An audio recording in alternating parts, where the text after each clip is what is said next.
السلام علیکم، آپ دیکھ رہے ہیں کے نیوز ایچ ڈی۔ میں ہوں حارث علی شاہ گیلانی۔ خبر شامل کرتے ہیں ساہیوال سے۔ تھانہ قلعہ منڈی پولیس نے لاکھوں روپے مالیت کی ولائتی شراب برآمد کر لی۔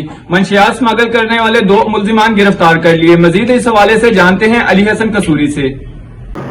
جی بالکل، تھانہ قلعہ منڈی پولیس نے لاکھوں روپے مالیت کی ولائتی شراب برآمد، 2 منشیات اسمگلر گرفتار۔ City D S P circle Muhammad Salim Khan نے اہم پریس کانفرنس کرتے ہوئے کہا کہ علاقہ تھانہ قلعہ منڈی میں بڑھتی ہوئی منشیات فروشی کی روک تھام کے لیے حسب حکم ڈسٹرکٹ پولیس آفیسر امیر تیمور خان زیر نگرانی ایس ڈی پی او سٹی سرکل اللہ شاہین اور ان کی ٹیم نے انتہائی محنت اور محکمانہ صلاحیتوں کو بروئے کار لاتے ہوئے محمد وارث علی ولد واجد علی قوم راجپوت سکنہ محلہ فرید گنج، یاسر ولد عبدالغفار قوم کھوکر ملکہ ہنس پاک پتن شریف جو کہ منشیات فروشی کا دھندا کرتے ہیں اور سابقہ ریکارڈ یافتگان ہیں، جن سے 400 بوتلیں ٹین پیک اور 15 عدد کین پلاسٹک جو کہ 450 لیٹر برآمد ہوئی۔